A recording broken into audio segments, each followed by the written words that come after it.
बातमी आहे। रेखा गुप्ता यांचं नाव दिल्लीच्या मुख्यमंत्री पदासाठी भाजपकडनं निश्चित करण्यात आलेलं आहे। लवकरच शपथविधी सोहळा सुद्धा पार पडणार आहे। गेले काही दिवस सस्पेन्स कायम होता की मोठ्या बहुमतानंतर भाजप मुख्यमंत्रीपदी कुणाला विराजमान करणार, तर एक महिला दिल्लीच्या मुख्यमंत्री बनतायत। याआधी शीला दीक्षित यांनी दिल्लीच्या मुख्यमंत्री म्हणून त्यांची कारकीर्द गाजवलेली आहे आणि आता रेखा गुप्ता या दिल्लीच्या मुख्यमंत्री होणार असल्याची माहिती मिळते। दिल्ली निवडणुकांमध्ये भाजपला मोठं यश मिळालं। आम आदमी पक्षाचा एक प्रकारे सुपडा साफ झाला आणि त्यानंतर भाजपच्या कोर टीमनं विचारमंथन करून रेखा गुप्ता यांचं नाव दिल्लीच्या मुख्यमंत्री पदासाठी निश्चित केल्याचं कळतंय। प्रशांत लीला रामदास आपल्या सोबत आहेत।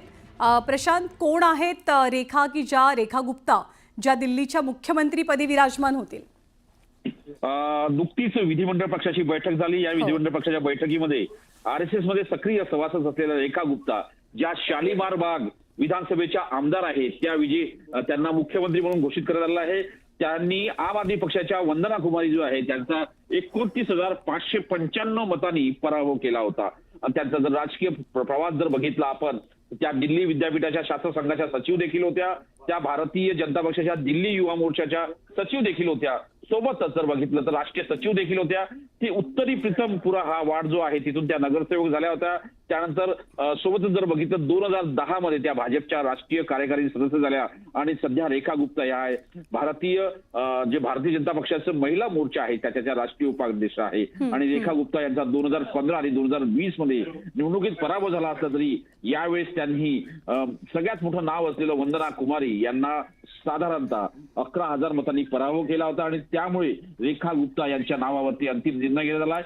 सलग वंदना कुमारी यांचा दुसऱ्यांदा पराभव करून आम आदमी पक्षाच्या उमेदवार वंदना कुमारी यांचा 29,595 मतांनी पराभव करणारे जर बघितलं तर त्या रेखा ज्या आहेत रेखा गुप्ता यांच्या नावाला पक्षानं पसंती दिली। प्रशांत, काही खास कारण महिला नेत्याचं नाव मुख्यमंत्रीपदी निश्चित करण्यामागे?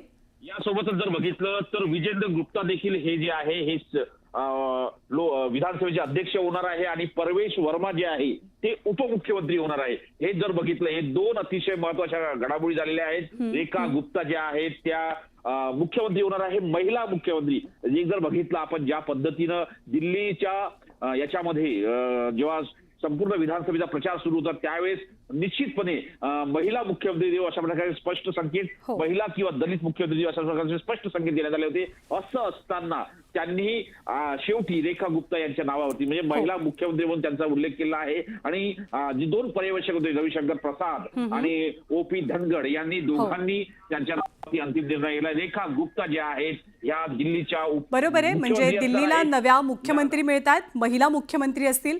रेखा गुप्ता या मुख्यमंत्रीपदी विराजमान होतील। धन्यवाद प्रशांत या माहितीबद्दल। रेखा गुप्ता शालीमार बाग विधानसभेच्या आमदार आहेत आणि आरएसएसच्या त्या सक्रिय सभासद सुद्धा आहेत। रेखा गुप्ता यांनी आम आदमी पक्षाच्या वंदना कुमारी यांचा जवळपास 29,000 मतांनी पराभव केला होता आणि आता रेखा गुप्ता यांच्या नावावरती भाजपनं शिक्कामोर्तब केलंय दिल्लीच्या नव्या मुख्यमंत्री म्हणून।